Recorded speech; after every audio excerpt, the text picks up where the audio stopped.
Good morning. Before we get started, we definitely want the audience to be engaged. Can you please scan that QR code or go to the URL link? This is the way for you to ask your questions, share your thoughts over the course. This is a very easy to use. It's not an app. It's just a URL link. Just scan that, and you will see how you will, be engaged, because we will not have time to go to microphones with people, but we'll try to get as many questions answered later. But anyway, I am super excited to introduce this gentleman, who I think is actually an institution for what all he has achieved so far. He's known as a man with a Midas touch, who gets things done against all odds mentality. One who says, lead me, follow me, or get out of my way. A family man, a man with convictions. And I think the most important things, once I started meeting him and talking to him, has been the many dimensions to him. And they all start from a very good place, with good intentions and great outcomes. As you can see, he's on track to creating 11 unicorns in a decade. Think about it. As an individual, not a VC, how magnificent that is.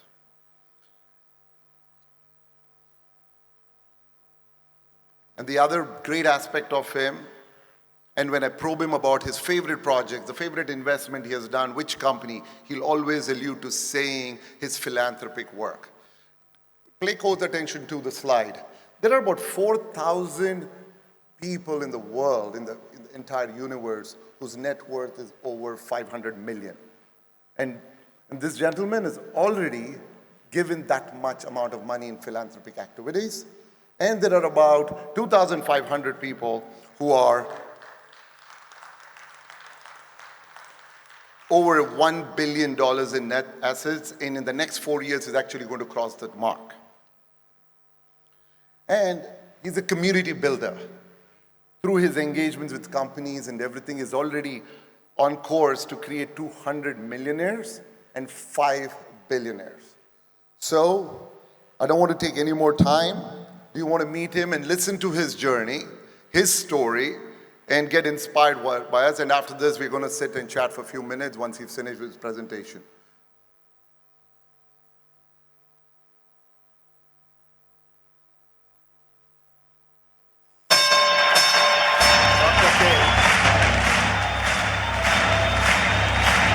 Ladies and gentlemen, welcome to the main event.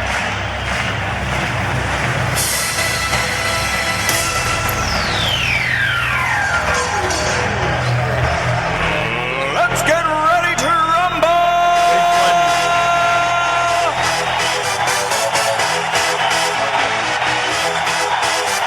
And now presenting to you, Dr. Karen C. Patel, cardiologist, community leader, real estate tycoon, philanthropist, serial entrepreneur.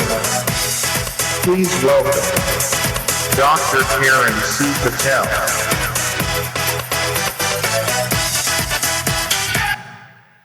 Thank you. Thank you very much. I think this room is full of people who truly believe that if you can dream it, you can achieve it. I have had a journey of that type, where I'm always decided what I want to be, where I want to be, and continue to do that. And contrary to many people's belief of talking about the fate or past karma creating something for you, I am a firm believer that one can create their own destiny and should be doing it that way. And in ancient times, the story of Panini, where he used a knife to create a rekha for education, is a good example that when a man puts a mind to doing something, he can achieve it.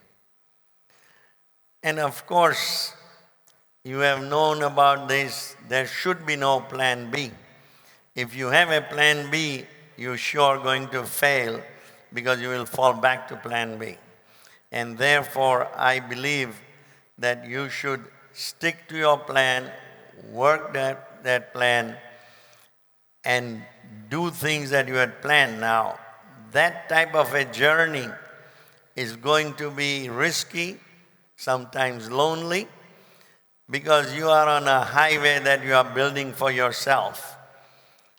And most importantly, you need a determination. The person who says it cannot be done should not interrupt a person who is doing it. Although in life you will find lots of people will be there to tell you why you should not do it. Confidence in yourself, believing in yourself is something that should be an ingrained characteristic of an entrepreneur. Because it is because of those people who said no and you stuck to your path, you will reach the destination that is there. Think about Dashrath Manji, an individual who worked for 22 years on creating a roadway because he lost his wife. And these type of examples are there, but understand that for you to succeed, you will have to be that. The other part, of course, is the partner. Now, by partner, my wife, Dr. Pallavi Patel, who is here, is important, but also your colleagues in business. So when I say there is lots of sacrifices that family will have to make, your colleagues will have to make to achieve your end objectives. The other thing is be patient. This is an interesting story. In 2005-06, when the real estate market was on fire, I bought a land for $40 million. I was riding high from my previous success, and I did it. And in 2008, the market collapsed. There was a recession in play. And then I received the title of a man owning the most expensive parking lot in the country, probably. But 9 years later, I was able to create a beautiful hotel that is the best hotel in the Clearwater area. So fruits of your labor, when you will get is not known, but all you have to do is remain determined and focused on your mission, and I will tell you that you will reach that point. I've been blessed and fortunate that I am on track to create 11 unicorn companies, 6 of which I've already completed. The 6th one I've listed there is my dream that in the next 3 to 4 months, I will be able to announce an exit from a company. It is in Gujarat, Surat. It's a medical device company that has innovated and created a balloon that is used in coronary arteries. And this is the change that you are seeing. I invested in this company because A, I knew the opportunity, but more importantly, here is an Indian innovation, researched and developed by an Indian in India that the whole world will follow. So the trend we are seeing now, we no longer are going to be just copycatters and followers, but we are going to be the innovators and engineers of the future. And that's the type of potential we have here. I am just listing a few companies that I'm working on. One of my partners is here from Axiom, and I'm telling him that we need $1 billion exit, and we are working hard with people's help to make it happen. I will just entertain you for a second or two on my hospitality portfolio.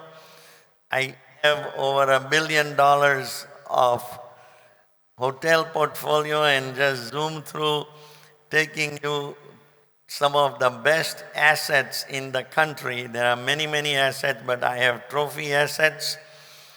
I mean, various parts of the country, and my latest one is going to be a JW Marriott in Clearwater Beach in Tampa, Florida. So I have been fortunate to be able to do in a variety of ways, in the sense that I'm a cardiologist. I had gone into the health insurance business, had a multi-billion-dollar exit, then went on to medical device companies, biotech companies, took another company in India, Anupam Rasayan, public, which is now at about $1 billion. And I'm working on a next major hotel in Monterey, California. Each assets have been in a location that can never be replicated, and that's where I am. So, what do you do once you have made all the money? And there is a saying that if you want happiness for a year, inherit a fortune or create a fortune. But if you want happiness for a lifetime, help someone else. And that's where I'm going to shift to charity and philanthropy. And many times people use charity and philanthropy in a same manner, but there is a big difference. And as entrepreneurs in us, I think you will agree with me that while charity is an absolute necessity because you want to do a short-term fix, help somebody right away, etc., philanthropy is where you should focus because you're talking about long-term solutions, social changes, you are being proactive, and you are empowering independent individuals and communities to get somewhere. So I feel that there can be feel-good charity, do-good charity, but whether it is charity or philanthropy, you should have these 4 pillars. In my mind, the number one issue is the whatever you are involved in, is it impactful? Second important thing is it replicable? Because as Dr. K, I can do something, but I cannot satisfy the global need. No individual can, no government can, no organization can. So if it is replicable, then somebody else can use your experience and take it somewhere else to make it happen. Is it scalable? And last but not the least is it sustainable? Because many times we talk about charity and we feel that I am doing something, but if you can't sustain it, then it has no value because sooner or later you will be gone and your goal is to make sure that it is sustainable. So for me, I have adopted a cradle-to-grave strategy. By that I mean provide good health to individuals and provide education. Once you have those two, everything else is at your palms, beckon. So let me give some examples of health that I am involved in. Here is a child that was 18 months old in my father's village area. His weight at age 18 was only 4.5 kilos. He should be at least 10 kilos or better at that age. Had pneumonia, diarrhea, and visible wasting. This is the neighborhood in which he was living. And although the government system has programs, the Aya workers said, "Hum aise log ke," that they don't go to people of this type. When they go to CHC or PHC, they won't pay attention to him. Our team identified the child, we hospitalized the child, and at that time we had to pay the mother the daily wages because the mother has a choice. Do I save a child or do I feed the family? And look at him at discharge. And a 6-month follow-up. So if you compare this child versus a 6-month follow-up, you can imagine, and this is priceless. No money can buy the satisfaction you will get from doing this. The work should not end by doing this one time. And that was my point of philanthropy. If you see the scale, about 20% of the children of low birth weight would die within 6 months. In my area, in the Taluka of Sinor, we have brought it down to 0. And the proof of it is in post-COVID era, on a single day, we had 18 deliveries in my village hospital. Now I want you to know that my village has only 200 residents. But with the area surrounding where my father wanted to build a hospital, I carried out his dream, but this is the result. And the beauty of it is 17 of those 18 children were over 2.5 kilos, and only one baby was below 2.5 but above 2 kilos. So the impact and the change you have done is important. Now, why did it happen? If you look at it, in 2019 in our area, there were only 35% of the women going for delivery were having an antenatal checkup of more than 4, and 65 were not there. We implemented a program, and Jitendra, he is here somewhere. He goes by name Jitu, who is executing all this. We implemented to make sure every single person gets a visit, 4 visits or more. And look at the impact. In 2019, 8% of the ladies that came in were severely anemic. Only 20% were not anemic, and 72% had moderate anemia. It changed to where we have 52% that were not anemic and less than 1% that were anemic. So when you execute some things, this can happen. And I'm showing the next slide of delivery at our hospital, and this also addresses the issue of sustainability that I was talking about. A community health center is what I had adopted in my village. When I built it, I had a partnership with the government in 1994. And this is a neighboring government hospital, CHC. So you can see the huge difference between the two. And I'm bringing that up because sustainability is resolved because government has resources.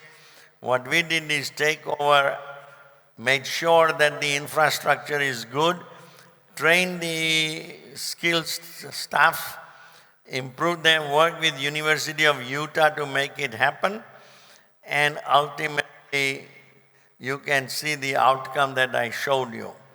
I am involved in variety of charitable projects, or not charitable, but institutions in health, and now I can move to education.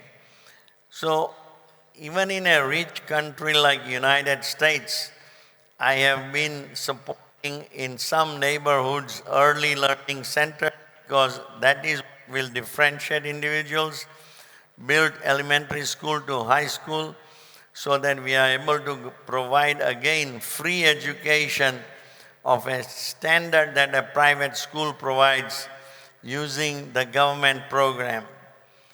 This is my village school, and you will be amazed at what we can achieve and what we have achieved. From that small village, students have gone to archery in Asia, and we have had other gymnastics and other at the all India level. And recently we have had trainings of the people for scoring in gymnastics at our village. So when we talked about impact, I can give you the examples that from Patel College of Medicine, there is nobody in United States that can claim that a single individual has medical schools, 2 medical colleges in his name. In United States today, from Patel College of Medicine, there are 600 doctors being produced every year. We are soon opening up one more medical school in Orlando, where we'll have 200 students, and in Baruch, we have 200 doctors coming out. The first batch will be graduating next year. So globally, from Patel colleges, we will have at least 1,000 doctors graduating every year. Similarly, in the 2 universities that we have, we'll have 15,000, and on the 14 colleges and Dr. Pallavi Patel's area, many paramedicals up to 1,000 a year will be graduating. And when you think about all this, you can imagine that if you fast forward another 20, 30, 40 years, there'll be 30 to 40,000 physicians in the world, so that many paramedicals, and the lives they will touch are unbelievable. I have been fortunate enough to be born in India under British system, had my education in India, and then settled in United States. So I could be a nomad or a global citizen, and I like to be referred to as a global citizen, and I've been blessed enough to be able to give back to my Janma Bhumi, Zambia, to my Karma Bhumi, United States, and my Matru Bhumi, India.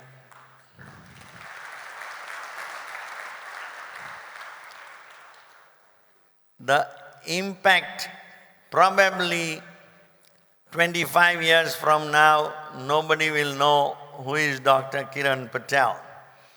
But I believe that what we have created today will have an impact for infinity in touching millions of lives every year because of the citizens that we are creating.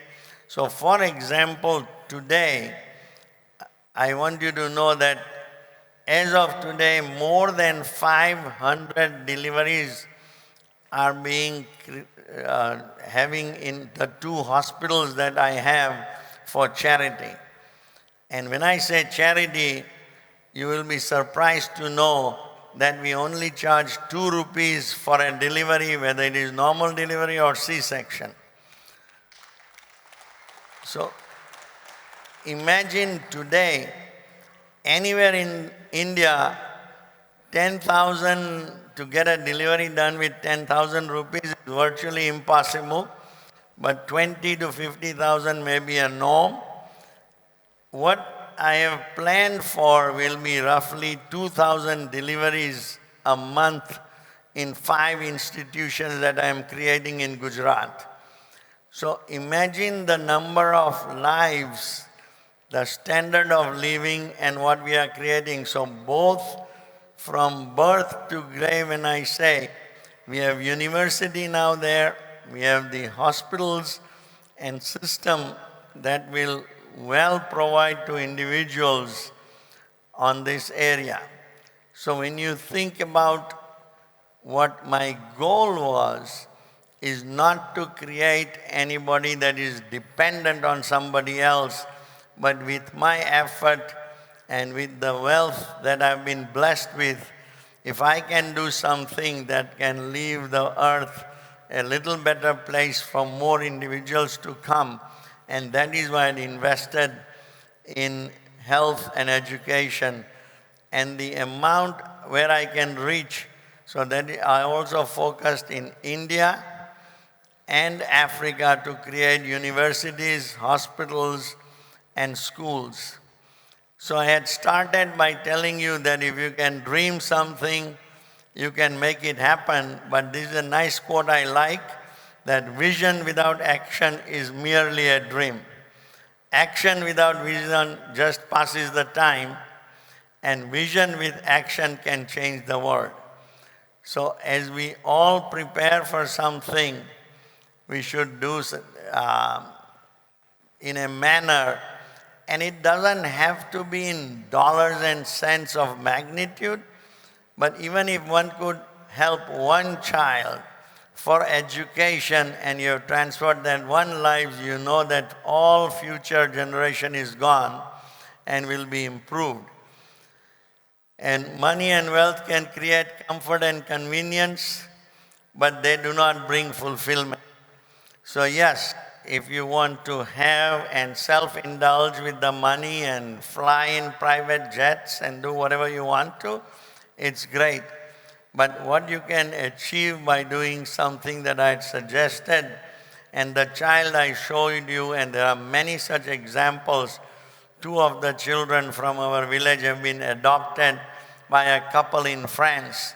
These were 2 children of an alcoholic mother that was on the street. We brought them in.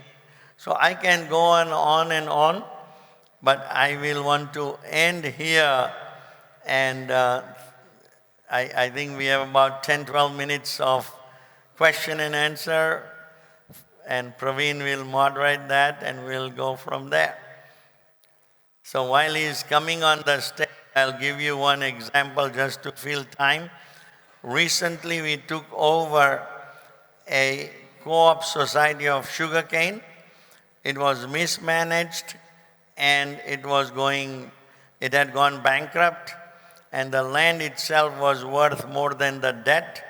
So there were other business people who wanted it. I took over that. And some of our vision is now to transform the slave labor, if I may use that word, provide them with education, good accommodation, follow them where they go, and ensure that the next generation does not get into that. So there are many, many opportunities available.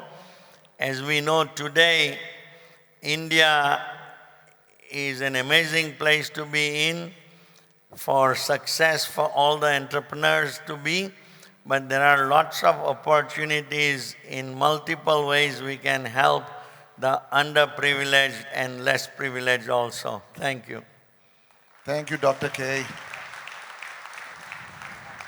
This is good. Before we get into the questions, can we put the Stream Alive QR code please back up? Folks, just scan that code on your phones. You can ask questions or even share your thoughts, your emotions, what you just thought about, and we'll show it on the screen, what the feelings are. So you'll go, and then I think a couple of minutes later, you can actually ask the questions, but I'll get started. Again, thank you, but let me get started from where is this genesis? Where do you get this attitude, this approach? You came from a very humble background. You were not born in a business family, from the research I've done. Where does it start? How do you manage to not just build the companies, but again, give this? What's the genesis? I think my mentor, my role model was my dad. He had to quit his education because he didn't have money. And ultimately, fate had it because one of our village citizen was in Africa and he invited him there.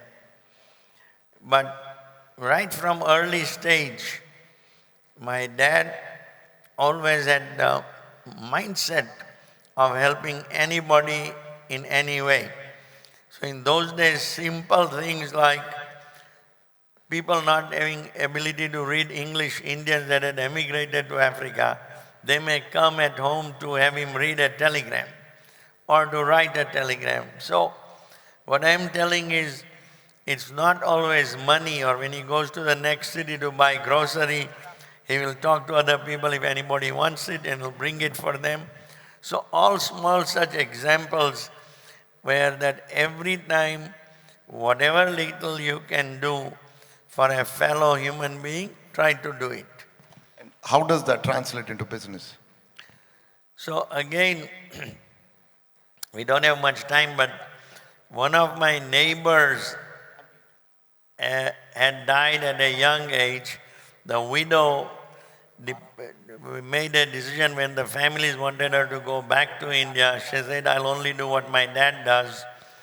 He was able to rehabilitate that family that were tremendously in a very negative bank balance. He talked to the creditors and what we may call in business term had a reorg of a bankruptcy. And he, of course, had done multiple businesses because that's what he had to do to get himself up. So the genes of business are always in our blood, and the ability to do things. I saw him work. His routine was he will always get up at 4 a.m. and go to bed at 10 or 11. So 16 hours of working was a norm for him. And he would jokingly say, change of work is vacation. So one of the things I wanted to comment, which I've observed is, like Dr. K has alluded earlier, his partner, Dr. Pallavi Patel, who is a pediatrician by training, is always with him. You know, like he calls her the partner, but he also calls her the greatest critic, right? And he continues to do that. Son Shailen Patel, who is now part of the foundation, is here, and they do this as a team. So thank you. So going on, switching gears, failures. Yes, we talk about the unicorns you're building. I'm sure there have been failures in your journey. How do you deal with them? How do you tackle? What should be the approach? What would your advice be when you're running into these situations, difficult times? So I can only do my in person, of course. My failures have been more disappointments in putting trust in an individual. You do certain things with a hope that it will be executed in a proper manner. But when that person cheats you, then you get into that situation. I have not had a major catastrophe because of the tenacity I had. So the 2008 example I gave you, I was riding high, my first exit, and then $100, $200 million, you think you are, so I'm intoxicated with money. I buy in lots of real estate, thinking things will go well. And it was like before you start a project, it was getting sold out. And suddenly, all those sold out projects failed. So at that time, there are two issues. Of course, your life partner and your pillow talks. It could be good or bad, depends on the individual. But if you can navigate through those challenges, now whether you want to thank God, fate, whatever it is, but my advice to all is that double down and do something to get out of that mess. And it's not double the risk, but find a solution out of that to make it happen. So failures are going to occur. So if you are a doctor, you see a patient, you make a money, and it goes to the bank. Now, after that, what you do with your money is your problem. But as an entrepreneur, you might have put a bet on a venture, and that can almost go down to zero. So Elon Musk, we talked about in front of us, you know that he was almost to his last $30, $40 million, and he doubled down on his project, put all in it, and made it successful. But at the end of the day, understand that success or failures should not deter you from your basic character of what you want to do and what you want to be.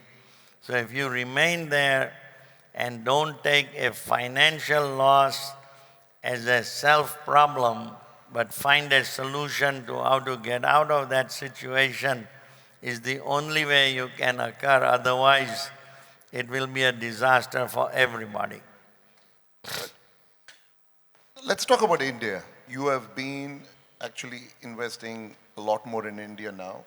What is that mentality of the Indian entrepreneur you like? And where do you think are the opportunities for these Indian entrepreneurs or the country as a overall now to the next 10, 20 years? What's your read? I see two opportunities, say, compared to United States. If somebody had 50 or $100 million to work in United States and to find enough opportunities that you can buy with that kind of money, is not going to be that many available. But when you come to India, which is so fertile, when you look at some of the leadership globally on major corporations, it is Indians now leading them. So inherently what I am telling is, we always had the intellectual capital in this country. What was lacking was financial strength. So now when you have people like Ty and others coming here to help nurture and help some of the young entrepreneurs, with the same dollar amount, you could probably touch 20 to 40 companies. So what I am telling for people in the audience is that both to help somebody grow and yourself benefiting from it, the opportunities are ripe today in India because you are at that spot. I believe that 10, 15 years from now, it will be a different India where for investment also you will need the size of wallet because the industry standards and acquisition costs and all that would have gone up. So this is a nice spot to be in, and I'm fortunate that I'm in that area. We have a couple of minutes. Any questions from the audience we can pick?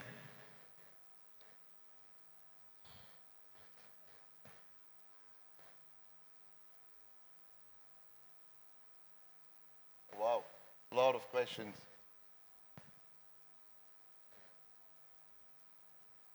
So, question. So let me just say, one of the questions I asked is, where is India? I know you were investing in EV. People thought you started with healthcare and managed care, insurance.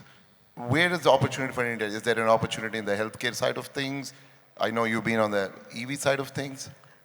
Healthcare, tremendous opportunity there. The bad part I hate about investment in healthcare for financial reason is the very fabric that I have of helping an individual is going down the tubes.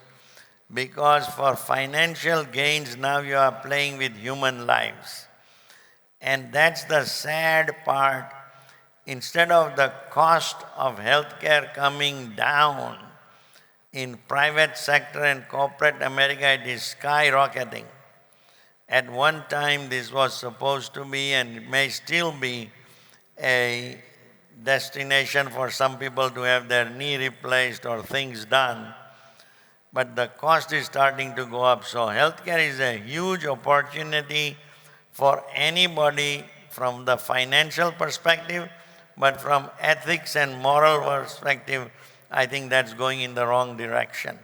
And that is why I have focused on healthcare in a manner that I can provide it at a very affordable way to an average common citizen. If I wanted to make money, I know that it will be done. Last question. There are a lot of students here. We just finished our Thai University business plan competition. One of the questions said, what is that a student needs to do to become a Dr. K in future? I think every individual has his own destiny, but the key ingredients that I mentioned, when my son came to work for me, I said, number one, you got to eat, breathe, sleep, and drink the business. So whatever you decide, it has to be 100%, and the focus should not be financial gains. Let the money chase you, you don't chase money. The day you start chasing money, I am telling you, you're gonna do something unethical and wrong, and that will pull you down. So work hard, remain focused on your goal, and spend every breathing moment you have focused on your mission and goal, and I guarantee you, you will achieve it. Thank you, Dr. K.